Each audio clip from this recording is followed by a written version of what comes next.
안녕하세요. 오늘도 사연살롱을 찾아주셔서 감사합니다. 저는 중학교 교사이자 올해 부록이 된 여성입니다. 부록이라는 나이에 저는 조금 걱정하고 절망하기도 했어요. 벌써 제 나이가 이렇게 되었다니 조금 울적해지더라고요. 하지만 걱정하고 울적하다고 해서 부록을 벗어날 순 없잖아요. 시간의 흐름은 제 마음대로 움직일 수 없으니까요. 그래서 저는 부록을 받아들이고 그럴 뿐 아니라 조금 달라지기로 했어요. 사실 저는 가족이라는 가치에 허우적거리는 삶을 살았어요. 무슨 행동을 하든 가족의 시선에 맞춰서 살았죠. 가족의 규칙이 곧 저에겐 법이었어요. 법이라는 말에서 알 수 있다시피 가족의 규칙을 받아들이면서도 답답하고 숨막힐 때가 없지 않았죠. 때론 가족이라는 울타리를 부수고 싶을 때도 있었어요. 하지만 법이라고 표현한 것처럼 결국 가족에 순응할 수밖에 없었죠. 어쨌든 가족애와 가족 규칙의 최종적인 목표는 가족의 행복이었으니까요. 저는 제가 편하자고 가족의 행복을 깰 생각을 차마 하지 못했어요. 그리고 그건 결혼을 하고서도 마찬가지였어요. 평생을 가족의 규칙에 맞춰 살다 보니 시댁에서도 시댁의 규칙을 파악하고 거기에 어긋나지 않도록 노력했어요. 그러는 게 시댁의 행복을 위해서 옳다고 생각했죠. 그래서 대체로 어울리지 않는 옷처럼 느껴지고 이해가 되지 않더라도 참고 인내했어요. 시댁 식구들 중에선 특히 동서에게 그랬어요. 시댁에서의 잡음은 대부분 동서 때문이었거든요. 무슨 사건이 벌어지면 그 사건의 중심엔 늘 동서가 있었죠. 대체로 동서가 시어머니에게 박대를 당한다는 것에서부터 사건은 발생했어요.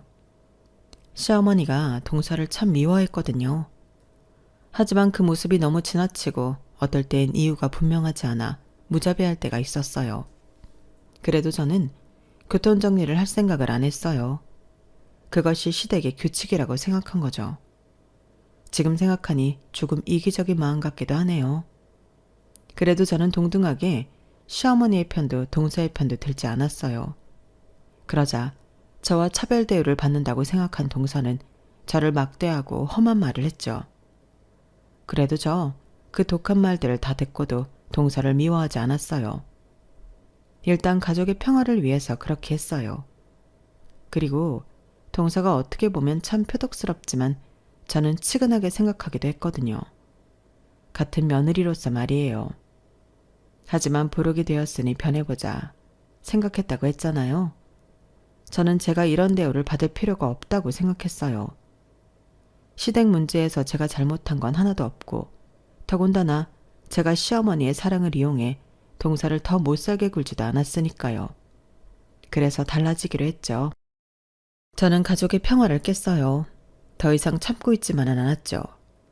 저는 참지 않고 소리를 냈어요. 그러자 어떻게 되었는 줄 아세요? 시댁에서 동서가 방출되었어요. 게다가 동서는 저에게 처음으로 사정사정하며 빌기까지 했어요. 그런 동서의 모습이 같은 며느리로서 같은 엄마로서 안쓰럽기도 했지만 그건 제가 겪어온 걸 보상받기엔 턱없이 부족했어요. 그리고 저희 시댁 식구들은 동선의 가족 없이 새로운 울타리를 만들었어요. 오늘 그 이야기를 들려드릴게요. 저는 3층짜리 횟집을 대대로 운영하는 두 부부의 일남 일녀 중 첫째 딸로 태어났어요. 저희 부모님은 무척이나 가부장적인 사람들로 딸에게 교육을 시키지 않으려고 했어요. 두 아이를 충분히 교육시킬 만큼 버는데도 불구하고요. 그래서 저는 하원 하교를 부모님 횟집으로 했어요. 초등학교 저학년 때는 쪽방에서 TV를 보며 숙제를 했는데요. 초등학교 고학년 때부터는 본격적으로 서빙 일을 도와드려야 했어요. 제 의지는 전혀 없었고 제가 앞에서 저희 가족이 가족의 평화를 중시한다고 했잖아요. 그래서 저희 가족에겐 꼭 지켜야 할 의무가 있었어요. 특히나 저에겐 공부보다 부모님이 하는 횟집 일을 도와드려야 하는 의무가 있었죠. 그래서 초등학교 4학년 때부터 부모님 식당 일을 도왔어요. 음식을 서빙하고 콘치즈와 같은 간단한 요리는 만들기도 했고요. 빈 그릇을 치우고 다시 손님을 맞이했죠. 어린아이가 서빙을 하고 일을 도우니까 대견하다는 손님들도 있었지만 애를 홀대하는 거 아니냐는 손님들도 있었어요. 그럴 때면 부모님은 손님에게 저를 칭찬했어요. 얘가 철이 일찍 들어서 벌써부터 저희를 돕는다네요. 기특하죠? 다시 한 번 더 강조하지만 제가 스스로 일을 돕겠다고 한 적은 없어요. 하지만 그런 말로 부모님은 손님이 더 말할 수 없게 만들었죠. 저는 아직도 저를 안쓰럽게 보던 손님들의 표정을 기억해요. 그리고 가끔은 저희 가족을 아는 손님이 아들, 그러니까 제 남동생의 행방을 묻기도 했어요. 그 집 아들은 어디 갔소? 그도 그럴 것이 연년생이던 제 남동생은 부모님의 가게를 전혀 돕지 않았거든요. 남동생은 제가 부모님 가게에서 일을 할 시간에 학원을 다녔어요. 수학학원, 영어학원, 태권도학원 이렇게 다녔죠. 걔는 학원 가고 없죠. 다니고 싶은 학원이 얼마나 많은지 아주 죽겠어요. 나중에 서울대 가려나? 아, 그래? 남동생은 공부를 잘하나 봐. 딸이랑 아들이 둘 다 참 기특하네. 부러워. 아주 좋겠어. 저는 그 대화를 들으면 속이 부글부글 끓어올랐어요. 그리고 그때 확실히 부모님이 저에게 공부시킬 생각이 전혀 없다는 것을 알았죠. 하지만 저는 연년생인 남동생보다 공부를 더 잘했어요. 심지어 저는 부모님의 일을 돕고 그 뒤에 공부를 하는데도 공부 시간이 그렇게 차이가 나는데도 제가 더 공부를 잘했어요. 남동생은 공부를 하는 척만 했어요. 숙제도 뒷장에 해설지를 베껴서 제출했고요. 전 그걸 모르지 않았어요. 그리고 부모님조차 그걸 모르지 않았고요. 그런데 부모님은 저를 전혀 인정해주지 않았어요. 제가 일부러 성적표를 식탁에 올려놔도 반장이 되었다고 공모전에 입상했다고 부모님께 말해도 부모님은 전혀 관심이 없었죠. 하지만 그럼에도 저는 매해 반장을 맡고 공모전에 입상하며 부모님의 눈에 띄기 위해 노력했어요. 저는 필사적이었어요. 고등학교를 다니고 싶었으니까요. 아우, 사장님, 오늘도 손님이 많네. 그런데 일손이 너무 부족한 거 아니야? 딸내미도 힘들겠다. 정신이 하나도 없겠어. 요새 인건비가 너무 비싸서 사람 쓰기가 힘드네요. 그래도 우리 딸이 도와주니까 괜찮아요. 이제 17살 될 거고. 17 되면 왜? 여기 횟집이라도 물려주려고? 에이, 아들이 있는데 왜 물려줘요? 딸은 시집가면 그만인데. 우리 대를 아들한테 물려줘야죠. 우리 딸은 애가 심성이 참 고와서 우리를 도와주는 거라니까. 그리고 17 되면 학교 안 가고 일 도울 거예요. 그럼 이제 본격적으로 하나하나 차근차근 가르쳐야죠. 와, 요즘 세상에 그런 딸 찾기 힘든데. 사장님은 참 복도 많아. 좋겠어. 그런 거였어요. 부모님은 제가 고등학생이 되면 하루 종일 가게에서 일을 시킬 생각이었어요. 그러면서 본격적으로 생선이나 해물을 다루도록 가르칠 작정이었죠. 이해는 됐어요. 인건비는 하루가 모자라도록 오르고 손님은 문지방 달듯이 몰아치고 부모님은 믿는 구석 하나가 가게에 있기를 바랐던 거예요. 하지만 전 원하지 않았어요. 초등학교 4학년부터 횟집에서 일을 하며 비린내와는 영원히 이별하고 싶었죠. 저는 밥상에 해산물이 나오면 쳐다보지도 않았어요. 그만큼 싫었어요. 물론 공부를 하고 싶다고 대놓고 직접적으로 부모님에게 말한 적도 없어요. 앞서 이야기했지만 저희 가족에게 평화는 무척 중요했어요. 왠지 모르겠지만 공부를 하고 싶다는 말을 하면 부모님과 다툴 것 같았어요. 그래서 은근히 티내는 방법을 사용한 거예요. 그런데 전혀 통하지 않았네요. 저는 좌절했어요.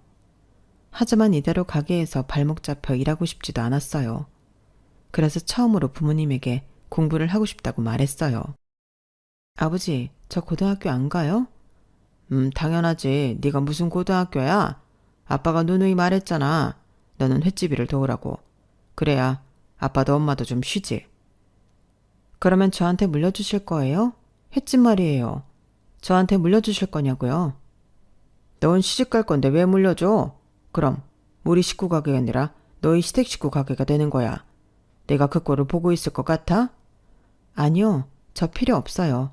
횟집 저한테 안 물려주셔도 돼요. 전 공부하고 싶어요. 저 인문계 고등학교 갈 성적 충분하고도 남아요. 제가 늘 전교 10등 안에 든다는 건 알고 계세요? 그런데 왜 저를 고등학교에 안 보내겠다는 거예요? 싫어요. 동준이는 보낼 거죠. 저보다 공부도 못하는데. 그건 알고 계세요? 언제까지 입 아프게 말해야 하니? 여자는 공부해서 대학 가봤자 시집가면 다 도루묵이라니까. 너 시집 안 갈 거야? 누구 마음대로 시집 가야지. 어? 그런데 왜 의미 없이 투자를 해야 하냔 말이야. 그럴 바엔 지금이라도 칼질 배우는 게 훨씬 더 도움된다. 아빠도 엄마도 언제나 너를 생각해서 하는 말이야. 그리고 공부? 이건 공부를 잘하고 못하고의 문제가 아니다. 그럴 만한 가치가 있냐 없냐의 문제지. 소은아, 아빠는 말이다. 헛으로 돈 쓰는 거 무지하게 싫어한다. 그리고 네가 학교를 꼭 다녀야 할 이유가 뭔데? 학교에서 널 필요로 하는 것도 아니고 학교에서 인정받는 인재인 것도 아니잖아. 그런데 왜 자꾸 학교를 가겠다고 하는 거냐? 들어가서 잠이나 자. 저는 아버지의 그 말을 듣고 방으로 돌아가 생각을 했어요. 그리고 용기 내어 필사적으로 중학교 3학년 때 전교회장에 출마하죠. 저는 사실 내향적인 성격이에요. 새학기가 되면 친구들에게 먼저 다가가는 성격이 아니었죠. 하지만 매년 반장을 하면서 친구들과 공모전에 나가면서 맷집이 세졌다고 할까요? 그리고 저는 절박했어요. 필사적이었죠. 정말 고등학교에 다니고 싶었어요. 그래서 온 힘을 다해 전교회장에 출마했고 당선되었어요. 그리고 그걸 제가 부모님에게 말씀드리자 부모님은 무척 놀라며 고민하는 듯 했어요. 하지만 부모님은 바로 답을 주진 않았어요. 대신 며칠 뒤 가게에서 제가 전교회장이 되었다는 사실을 자랑하더라고요. 우리 딸이 얼마 전에 전교회장이 되었어. 그래서 뭘 해줘야 하나 싶네. 학교에 뭐라도 돌려야 하는 거 아니야? 햄버거라도 돌려야 하는 거 아니에요? 그런데 어머, 손이 너무 대견하다. 전교회장까지 되고. 내가 뭐라도 사줘야겠네. 그러게, 나도 뭘 사줘야겠네. 너무 축하드려요, 사장님. 그리고 부모님은 친인척들에게도 자랑을 했어요. 그리고 제 바람대로 저는 고등학교를 진학하게 되었는데요. 그 이유는 친인척들이 저에게 많은 기대를 하면서 부모님에게 공부를 시켜야 한다고 말했기 때문이에요. 소은이 전교회장 되었다며? 그게 공부뿐 아니라 인간관계도 탁월해야 되는 건데 너무 대견하다. 이러다가 외고 가는 거 아니야? 아주버님, 우리 소은이 어디 학교 보낼 거예요? 무슨 여자가 고등학교야?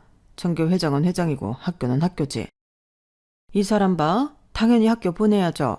우리 소은이가 이렇게 대단한 인재인데 당연히 학교 보내야지.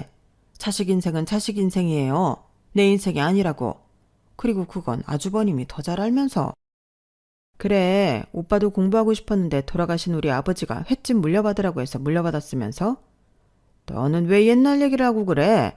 그리고 나는 남자고 장남이었잖아. 소은이는 여자고 나랑은 다르지. 그런 시대착오적인 소리는 하지도 마. 오빠는 다른 사람도 아니고 딸한테 그러냐? 당장 보내. 돈이 없으면 내가 고모가 내줄게. 돈은 나도 있어. 그래. 보내면 될 것 아니야. 그렇게 저는 고등학교에 가게 되었고 고등학교에서도 학급 실장을 하고 우수한 성적을 유지했어요. 물론 고등학생 때도 부모님의 횟집을 도와드려야 했지만요. 저는 고등학교를 다니고 있다는 것에 큰 기쁨을 느꼈어요. 하지만 고등학교 3학년이 되어서 또다시 굴레에 빠지죠. 부모님이 졸업을 하면 가게에서 본격적으로 일을 하라고 했어요. 많이 봐줬다는 식으로 말이에요. 야자 확인서 받는데 내가 선생님한테 이야기할 테니까 야자하지 말고 가게로 와. 너는 야자 필요 없어. 네? 왜요? 왜요라니? 왜? 대학이라도 가려고 그랬어? 엄마랑 아빠는 너한테 그런 약속한 적 없는데? 우리가 고등학교도 보내줬으니 이제부터 찍소리 하지 말고 가게 도와라. 배울 게 산더미야. 저는 부모님이랑 오랜 시간을 실랑이 했어요. 부모님도 저도 질 생각이 없었죠. 그래, 네가 학교 선생이라도 되면 대학 그까짓 거 다니게 해주마. 사실 저희 아버지가 교사를 선망했고 남동생도 선생님을 만들기 위해 노력 중이었어요. 그래서 저는 원하던 건축학과를 포기하고 사범대에 원서를 넣었어요. 그리고 붙었죠. 부모님은 그 사실을 믿지 않았어요. 부정하셨죠. 그래서 저는 친척들에게 사범대에 붙었다고 소문을 내고 자랑을 했어요. 그리고 제 계획대로 고모며 작은어머니가 저를 대학에 보내라고 난리를 쳤어요. 그렇게 저는 사범대에 들어가 매년 장학금을 받으며 우수한 성적으로 졸업했어요. 그리고 2년 만에 임용고시에 합격해 중학교 수학교사가 되었어요. 남동생은 어떻게 되었냐고요?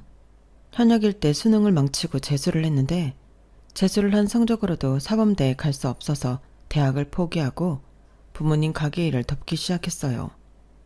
부모님은 어차피 남동생이 도와야 할 일이라며 자기를 위로를 했죠. 그리고 중학교 수학교사를 일을 한 지 3년째 되는 해 저는 반가운 사람과 재회를 해요. 그 사람은 제가 졸업반일 때 만났어요. 여름이었고 장마가 시작될 것 같은 꾸물꾸물한 날씨였죠. 대학 동기가 친한 동생을 불러 술을 마시자고 했는데 나가보니 한 사람이 더 있었어요. 게다가 둘 다 까까머리인 게 군인이었어요. 안녕하세요. 지연이 누나한테 이야기 많이 들었어요. 제일 친한 대학 동기라고. 듣던 것처럼 예쁘시네요. 그렇지? 넌 예쁘다는 말이 참 쉽다. 난 그런 남자 별론데. 에이, 예쁘기는 누나가 최고지. 소은아, 얘네 둘 다 우리 대학 후배야. 그러니까 편하게 대해. 내 옆에 앉아있는 애는 내 동아리 후배. 그리고 이 친구는 나도 오늘 처음 봐. 재밌게 놀다면 다 친구지 뭐. 빨리 앉아. 앉아. 술 시킬까? 안주는 뭐 먹을래? 저는 떨떠름하게 자리에 앉았는데 앉고 보니 대학 동기의 친한 동생의 친구 옆자리더라고요. 왜 자리 배치가 이렇게 되었지 싶었는데 보니까 대학 동기와 친한 동생은 서로 좋은 마음을 나누고 있는 것 같았어요. 서로 속닥거리며 이야기를 하더라고요. 그래서 무안했는데 제 옆자리에 앉은 후배도 마찬가지인 것 같았어요. 저 둘이 그런 것 같죠? 아, 네. 저는 이미 알고 있어서. 에휴, 그런 자리였으면 미리 이야기를 하지. 왜요? 왜긴요. 애초에 안 나왔죠. 무슨 재련장치 보는 것도 아니고. 그쵸? 그럼 빠져줄까요? 우리끼리 먹을래요? 저는 연하의 도발에 당황했어요. 그래서 술잔을 내밀었죠. 저와 후배는 몇 번 단둘이 짠을 하고 술을 마셨어요. 그리고 계산을 하고 나오니 대학 동기와 대학 동기의 친한 후배는 사라진 뒤였고 후배만 남아 저를 기다리고 있었어요. 먼저 가고 싶어하는 것 같길래 보냈어요. 그래서 저도 집으로 가려고 하는데 데려다 주겠다고 해서 그러라고 했어요. 그리고 후배가 휴가를 나오면 가끔 보다가 제가 임용 준비를 하면서 연락이 끊겼어요. 그런데 제가 중학교 수학교사가 된 지 3년째 되는 해에 커피숍에서 만났어요. 누나? 오랜만이네? 나는 또 제대했다고 문자 보낸 거에 답장이 없길래 증발한 줄 알았네요. 이 근처에서 지내요? 이 근처 중학교에서 근무하고 있어. 아, 누나 수학교육과였죠? 임용고시도 본 거예요? 그래서 연락을 제대로 못했어. 늦게라도 연락하지. 아무튼 저 금방 올라가야 해서 번호 안 바뀌었죠? 문자 보낼 테니까 이번에는 답장해요. 그리고 후배는 2시간 뒤에 문자를 보냈어요. 오늘 시간 되냐고 묻더라고요. 그런데 하필 시험 출제 기간이라 너무 피곤해서 약속을 다음으로 미뤘어요. 그리고 시험 기간이 끝나고 제가 답장 안 한 게 너무 마음에 걸리고 미안해서 한번 만났어요. 후배는 많은 부분이 변했더라고요. 처음에 봤을 땐 아기 같았는데 머리도 기르고 멋도 내고요. 운전도 할 줄 알더라고요. 들어보니 근처 건축회사에 다닌대요. 건축회사라. 나도 사실 건축가가 가고 싶었는데. 정말요? 그런 말 안 했잖아요. 굳이 꼭 해야 할 말은 아니잖아. 와, 누나가 날 부러워하다니 기분 묘하네요. 그렇게 저희는 몇 번의 식사를 하고 몇 번 커피를 마시고 데려다주고 데리러 오고 하면서 친해졌고 자연스럽게 연인이 되었어요. 그리고 4년 정도 연애한 끝에 결혼을 하게 되죠. 연애를 4년이나 했어요. 그 사이에 2번 정도 남자친구가 결혼을 하자고 프로포즈를 했는데 괜히 아버지의 말 때문에 꺼려지더라고요. 아버지가 제게 그랬잖아요. 여자는 어차피 시집가고 아이 낳으면 일을 그만둬야 하고 그래서 대학 갈 필요가 없단 말이요. 그렇게 될까봐 두려웠어요. 게다가 저는 중학교 교사로 근무하면서 결혼 때문에 아이 때문에 휴직하다가 일을 그만둔 여선생님들을 많이 봤거든요. 그래서 남자친구의 프로포즈를 보류했어요. 그리고 또 부모님 때문인데요. 가족이라는 게 저에겐 너무 숨막히는 가치여서 가족을 만드는 일이 꺼려졌어요. 저 또한 그런 부모의 자식이어서 제 자식에게 그런 가치를 강요할까봐 그것도 무서웠고요. 게다가 제 연애 사실을 알고 나서 아버지는 제게 중매를 권유했어요. 저는 도무지 부모님을 이길 수가 없었어요. 그리고 끝내 부모님과 있었던 일을 남자친구에게 말하자 남자친구가 해결하겠다고 하더라고요. 남자친구는 불소처럼 저 몰래 부모님을 찾아갔어요. 그리고 무슨 말을 했는지 그날 이후 부모님이 결혼을 허락했더라고요. 그래서 남자친구가 부모님과 독대를 한 지 일주일 만에 날짜를 잡고 결혼을 했어요. 남편에게는 3살 어린 남동생이 있어요. 서방님 부부는 저희 부부보다 2년 빨리 결혼했죠. 서방님과 동서는 저희 부부와 비슷하게 대학에서 만났어요. 서방님은 대학원생이었고 동서는 졸업반이었죠. 도서관에서 자리 싸움을 하다가 웃기게도 친해져서 나란히 앉아 공부를 했고 그러다 연애를 시작했대요. 그런데 시부모님이 동서를 그다지 좋아하지 않은 것 같았어요. 그러고 보니 상견례 때도 이상했죠. 들어보니 사돈 어르신들은 횟집을 하신다고요? 힘드시겠어요. 장사라는 게 어느 날엔 막다가도 어느 날엔 흐리지 않습니까? 아, 저희는 대대로 횟집을 해서 발길이 끊이지 않아요. 단골 손님도 많고 새로 오는 손님도 많아요. 항상 직원이 모자랍니다. 저도 이 사람도 지쳐서 집으로 돌아가죠. 매출은 대충 이 정도 됩니다. 횟집인데도 다른 가게보다 기복이 없는 편이죠. 그리고 저희는 가지고 있는 건물도 있어서 먹고 사는데 크게 문제가 없습니다. 아, 그러십니까? 제가 그 사실은 몰랐네요. 단순히 가게를 운영한다고 해서 잠깐 실수를 했나 봅니다. 기분 나쁘신 건 아니죠? 맞아요. 직업이 귀천이 어디 있겠습니까? 누구는 교수라고 떵떵거리면서 딸 시집 보낼 때 수저 하나 더 쥐어주지 않더라고요. 아유, 그런 사람도 있습니까? 아무리 그래도 딸 결혼인데 그럴 수 없죠. 저희는 우리 소은이 잘 봐주십사 아파트 한 채 쥐어보낼까 하는데 괜찮으시겠습니까? 아이고, 그러면 저희야 감사하죠. 역시 제가 한참 잘못 봤나 봅니다. 상견례 자리에서 동서는 아무런 말도 하지 않았어요. 2살짜리 그리고 갓난아이만 보고 있었죠. 그리고 갓난아기가 울기 시작했어요. 그러니 시어머니가 한숨을 쉬었어요. 거 좀 안 울게 잘 봐라. 아니면 애들 데리고 나가든지. 그래서 동서가 나갔던 것으로 기억해요. 그리고 남편에게 들어보니 교수 이야기는 동서의 아버지 이야기라고 하더라고요. 교수 사돈이면 괜찮지 않아? 교수도 돈 잘 벌 텐데 정말 수저 하나도 안 들려보냈어? 그랬던 모양이야. 내 동생 지금 5층짜리 엘리베이터도 없는 빌라에 살아. 매매가가 1억도 안 될걸. 그것도 내 동생이 대출받아서 샀어. 그리고 우리 부모님이 정말 재수씨를 싫어하는 이유는 혼자 임신해서 결혼했거든. 우리 집도 자기 집처럼 보수적이야. 영 받아들이질 못하더라고. 물론 그걸 다 재수씨 탓만 한 건 잘못이지만 그리고 내 동생 교수한다고 대학원 갔었다고 했잖아. 그런데 애 아빠 된 와중에 계속 공부를 할 수 있었겠어? 그만뒀지. 내 동생 바이올린 했어. 바이올린 한 대 몇 천만 원 하는 거 알아? 그렇게 투자했는데 지금 교수도 못 되고 회사 다니니 부모님도 마음에 안 찰 수밖에 없지. 저는 남편에게 이런 이야기를 들어서 그런지 시부모님의 차별을 체감했어요. 시아버지는 저희 부모님의 안부를 자주 물었어요. 그뿐만 아니라 저희 시아버지가 퇴역 군인인데 군인으로 근무하면서 여러 지역의 특산물을 잘 아셨거든요. 그래서 특산물을 얻으면 저를 통해 저희 부모님에게 주라고 했어요. 하지만 동서에겐 동서 부모님이 어떤지 묻지 않았죠.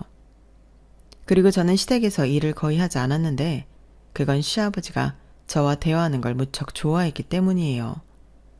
하지만 동서에겐 말을 잘 걸지 않았죠. 그리고 저희 부부는 끝내 아이를 낳지 않기로 결정했는데 그 이야기를 듣더니 시아버지는 저를 공감해줬어요.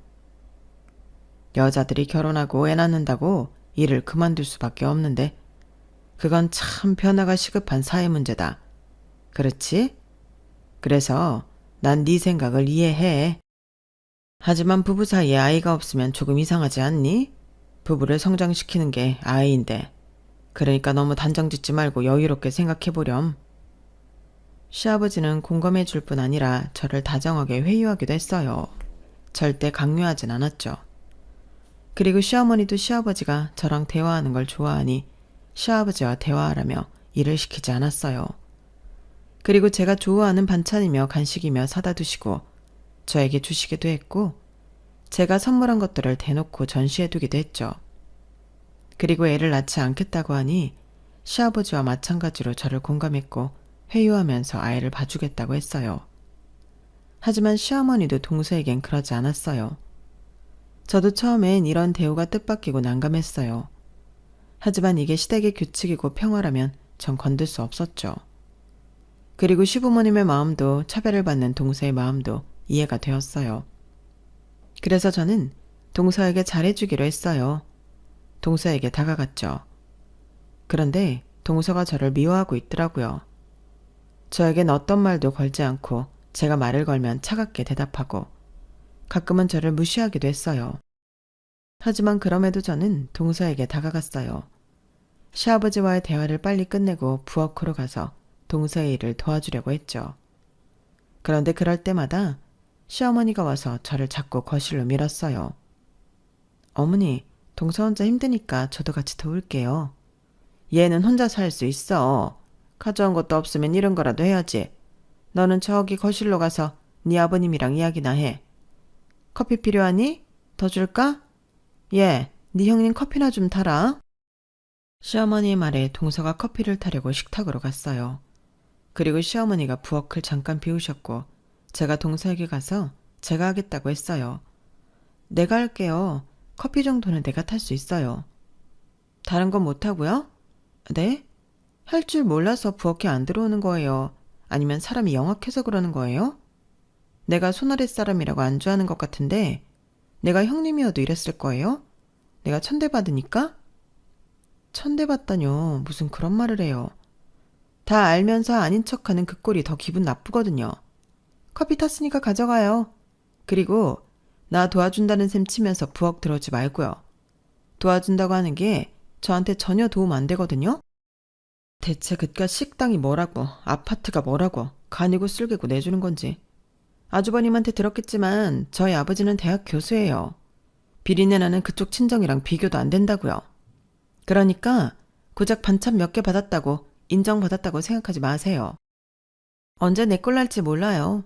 그쪽 친정 망하는 순간 내 꼴 나는 거라고요. 그 정도는 파악하고 있죠? 대체 무슨 말을 하는 거예요? 또 모르는 척. 그러는 게 더 얄미운 거 알아요? 빨리 나가요. 더러운 꼴 보기 싫으니까. 그리고 미리 말해두는데 내 가방이랑 구두 그리고 애들 옷들 전부 명품이에요. 나 우리 식구들 절대 형님 내에 뒤지지 않는다고요. 그러니까 우리 식구들 나 무시할 생각 말아요. 그 이후로 동서는 저와 단둘이 남을 때면 비슷한 소리를 했어요. 그리고 시부모님의 차별은 더 심해졌는데요. 왜냐하면 저희 부부가 작년에 아이를 낳았거든요. 시부모님이 굉장히 좋아하셨어요. 시어머니는 정말 아이를 봐주시기도 했고요.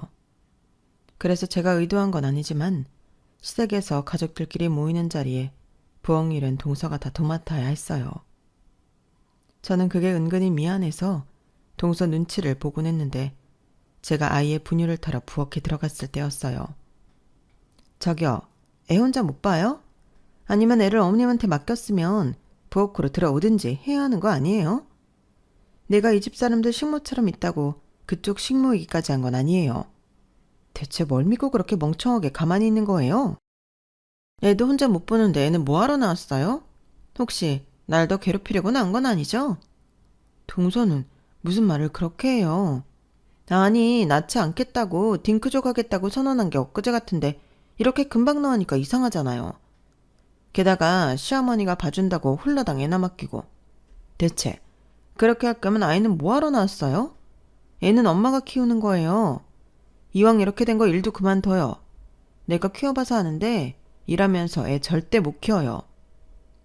저는 기가 막혀서 얼른 분유를 타서 거실로 갔어요. 그리고 한 달 정도 시댁에 가지 않았는데요. 동서에게 문자가 온 거예요. 형님, 저희 아파트로 이사했어요. 집들이 하려는데 오세요. 처음 보는 다정한 말투였어요. 그러고 보니 시어머니에게 동서가 빌라 생활을 청산하고 3억짜리 아파트로 들어갔다는 이야기를 들었어요. 그래서 저는 동서가 원체 기분이 좋은가 보다 싶었어요. 가겠다고 문자를 보냈죠. 그러니 혼자 오라고 하더라고요. 여자들끼리만 뭉쳐요. 어머님이랑 형님이랑 저만요. 다른 식구들은 다음에 부르죠 뭐. 그래서 저는 과일이며 이것저것을 사서 동선의 집에 갔어요. 좋은 아파트였어요. 신축 아파트였죠. 어머, 형님 오셨어요? 인터폰에서 난생 처음 들어보는 동서의 다정한 목소리가 흘러나왔죠. 저는 당황했지만 기쁜 마음을 함께 나누고 싶었고 그간 그늘진 동서의 얼굴에 그늘이 걷어진 것 같아 기쁘기도 했어요. 그런데 동서의 집에 들어가니 동서가 제게 고무장갑을 툭 던지는 거예요. 이게 뭐야? 이게 뭐긴요. 고무장갑이잖아요. 아, 회사 집들이 하는데 일손이 부족해서. 남편 회사요. 사람이 워낙 많거든요. 그래서? 그래서라뇨. 제가 형님 수저놓은 게 몇 번인데 이것도 못 해줘요? 게다가 친정 식당 하잖아. 일 잘할 것 같아서. 저는 말문이 막혔어요. 동서는 제게 고무장갑을 끼워주더니 엉망이 된 싱크대 앞으로 밀어 넣었어요. 그리고 저는 설거지를 하기 시작했는데 주변은 시끄러웠고 저를 건드는 말들이 들렸어요. 누구세요? 아, 저희 형님이에요. 사람이 참 좋아서 일손 모자라다니까 도와주네요. 친정이 식당 하거든요. 그러면 전문가네. 그렇죠. 아, 소고기 더 드릴까요? 형님, 여기 소고기 좀 더 가져와요. 고무장갑을 낀 채로 오면 어떡해요? 물 다 떨어지나요? 아, 전문가는 아닌가 봐요. 이왕이면 잡채도 좀 더 가져다 달라고 해줘요. 에이, 직접 말하면 되지. 뭘 날 통해요. 그냥 편하게 불러요. 아줌마라고 불러도 되고 여러분들 형님은 아니니까요. 아, 형님, 새 그릇에 내와야죠. 아, 정말 왜 이래요? 이래서 어떻게 부인 노릇, 며느리 노릇, 엄마 노릇을 하지? 정말 한참은 더 배워야겠다. 대체 이런 사람을 시부모님은 뭐가 좋다고 물고 빠는지. 시부모님이 형님을 좋아하나 봐? 그러니까요. 집안 살림 하나 잘하는 것도 없고 그냥 친정 가게가 좀 잘 되나 봐요. 건물도 몇 채 있다던데. 그런데 그래봤자 장사꾼 아닌가? 하지만 저희 아버지는 대학 교수시거든요. 그렇지, 대학 교수가 낫지. 교양 있고 품이 있고. 시부모님이 뭘 모르시네. 그러면서 자기들끼리 제 험담을 하는 거예요. 저는 더 이상 참을 수가 없어서 화장실로 가 시어머니에게 전화를 했어요. 시어머니는 놀란 목소리로 저를 위로하고 곧장 달려왔어요. 어머님! 동서가 인터폰에 비춰진 시어머니 얼굴을 보고 안절부절했어요. 그리고 동서가 현관문을 열자마자 짝 하고 시어머니가 동서의 뺨을 때렸어요. 이 배은망덕한 년? 네? 어머님, 그게 무슨 소리예요? 네가 상전이 따로 없구나. 감히 누구한테 무슨 짓을 해? 어머님, 지금 제가 형님한테 일 좀 시켰다고 이러시는 거예요? 아니, 왜 매번 형님만 싸고 두세요? 전현이 뭐가 대단한데요? 뭐가 대단하냐고요? 이 집이 어떤 집인지 네가 알고도 나한테, 아니, 네 형님한테 이러는 거냐? 아, 어머님이 돈 빌려주신 건 감사하게 생각해요. 하지만 그게 형님이랑 무슨 상관인데요? 너한테 준 2억, 네 형님 돈이다. 동서의 눈이 흔들렸어요. 맞아요.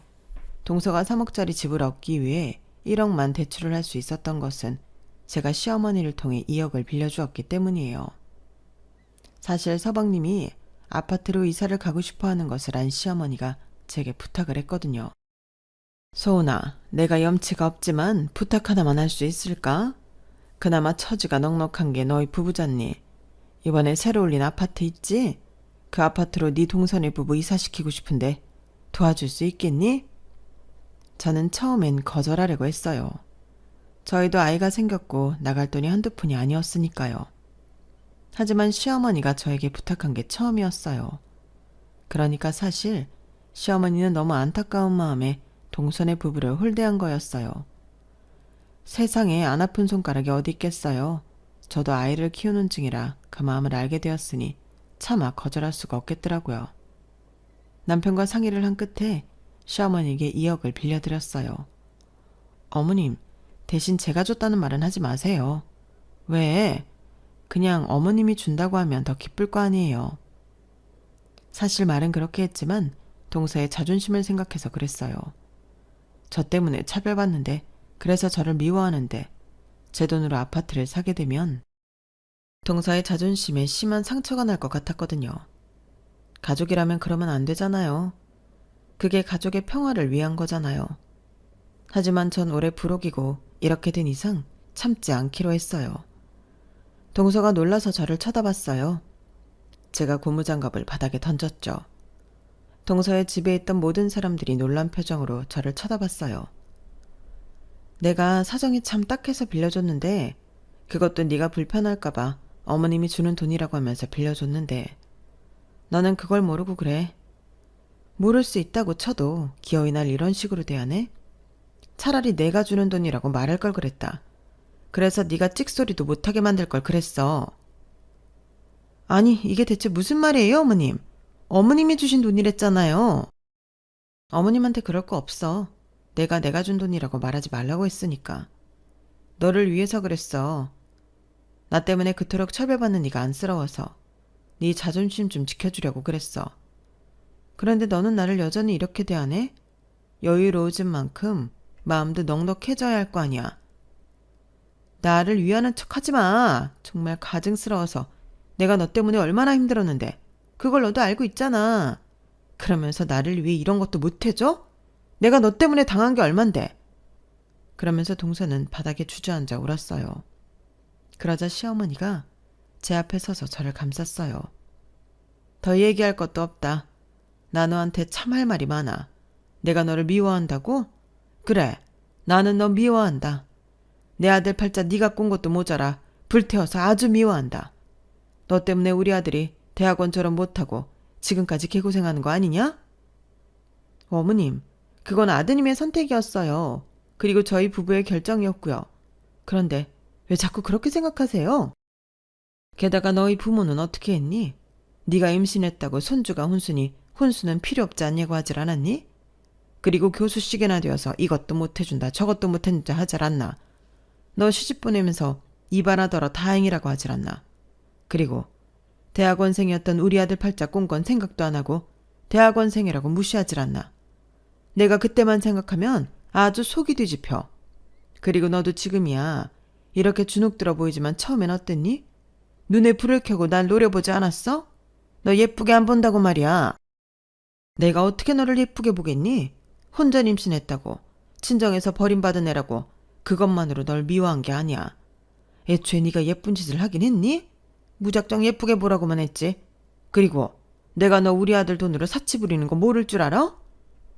아니 어머님, 제가 언제 사치를 부렸어요? 우리 아들이 너 때문에 빌린 돈만 수천만 원이야. 애들 때문에 드는 돈이 많다고 늘상 그런 말을 하지만 여자의 촉이 있는 거다. 네 가방, 구두, 애들 옷들 전부 명품이잖아. 게다가 너 이번에 차도 바꾸고 전기차로.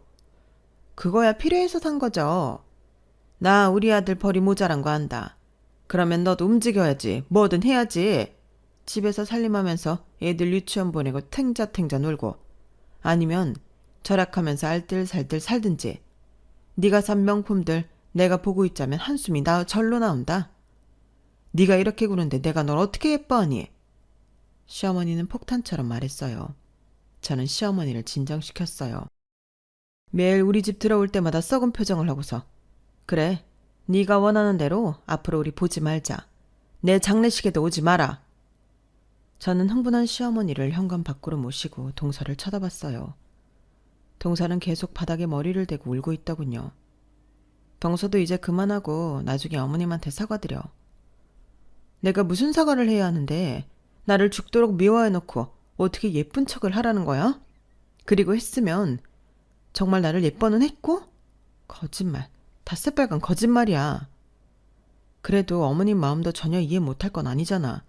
부모 마음이라는 게 그런 거 아니겠어? 내가 왜 그딴 걸 해야 해? 나는 아직도 너 같은 것 때문에 더 비교당하고 더 구박당한 게 억울해. 네가 뭐가 잘나서 내가 너 같은 거랑 비교당해야 하냐고. 네가 뭔데? 뭐가 잘났는데? 비린내 나는 가게 꼴랑 그거 가지고 교수 아버지를 둔 나를 구박해? 난 언니가 외교관이고 오빠가 증권회사 다녀. 근데 넌 동생도 횟집에서 일한다며. 고작 그거 가지고. 계속 비린내 나는 횟집이라면서 비하하는데 그래, 나도 우리 가게 부끄러울 때 있었어. 하지만 그건 딸이 나만 할 수 있는 일이야. 남은 그렇게 생각하면 안 돼. 내가 너희 아버지 직업 비하하면 좋아? 직업에 귀천은 없어. 그리고 넌 그 직업조차 갖고 있질 않고. 뭐? 나도 마음만 먹으면 일할 수 있어. 지금은 애들을 봐야 하니까, 애들한테 엄마가 중요하니까. 엄마라는 방패로 지 몸을 가린 거겠지. 그 악독한 몽뚱아리 튀어나온 줄도 모르고. 악독해? 너 말 다 했어? 결혼 생활하는 동안 너를 지켜보면서 나는 네가 왜 억울한지 이젠 모르겠다. 어머님 말대로 지 팔자 지가 꼰 게 맞는 것 같아. 네가 혼전 임신해서? 네가 네 부모한테 팽당해서? 아니, 그것도 있겠지만 애초에 지금의 너를 만든 건 너야. 그저 억울하기만 했지 네가 한 게 뭐가 있는데. 부모가 아닌 이상 가만히 있는다고 사랑해줄 사람 없어. 넌 아무것도 노력하지 않았어. 그리고 나에게 분을 풀었지. 현명하지 못했어. 넌 나를 아군으로 만들어야 했어. 그럼 네 꼴이 이렇게 되진 않았을 거야. 앞으로 우리 가족 눈에 띄지 마. 그리고 이 집 팔아서 내 2억 다음 주까지 송금하고 봐주지 않을 거야. 그렇게 저는 동서의 집에서 나왔어요. 그리고 다음 날 서방님과 동서가 와서 고개를 조아리고 두 손을 싹싹 빌며 사과했죠. 집이라도 어떻게 해달라면서요. 딱했지만 거절했어요. 당장 2억 내놓으라고 말이죠. 그리고 보름 뒤 서방님은 제 통장으로 2억을 송금했어요. 남편에게 들어보니 동선의 가족은 다시 전에 살던 빌라로 들어갔다고 해요. 차도 팔았다고요. 그리고 시어머니는 무척 화가 나서 서방님조차 볼 생각이 없다고 했어요. 그래서 이번 명절에도 서방님네 가족 없이 지냈어요. 저는 가족의 평화를 깬 것 같아 마음이 좋지 않았어요. 하지만 그런 저에게 시어머니는 제가 잘못한 게 하나도 없다면서 동서는 변하지 않을 거라고 말했어요. 남편도 마찬가지로 그렇게 말했고요. 그래서 저는 홀홀 털어버리려고요. 여기까지가 제 사연입니다. 부록이 되어 가족의 울타리를 깨고 새로운 울타리를 만든 저의 이야기 어떻게 들으셨나요? 저처럼 끈끈한 가족애를 위해 많은 것들을 포기하고 있는 분들 그러지 마세요. 무엇보다 자신을 지키세요. 자신보다 중요한 건 없어요. 저도 이제부터는 제 자신을 지키면서 살려고요. 다른 사람들뿐 아니라 부모님에게도 휘둘리지 않으려고 해요. 제 사연은 여기까지입니다. 들어주셔서 감사합니다. 행복한 하루 되세요. 여러분, 사연 댓글에 응원과 현명한 조언 부탁드려요. 좋아요와 구독은 저에게 큰 힘이 됩니다. 오늘도 좋은 일 가득하세요.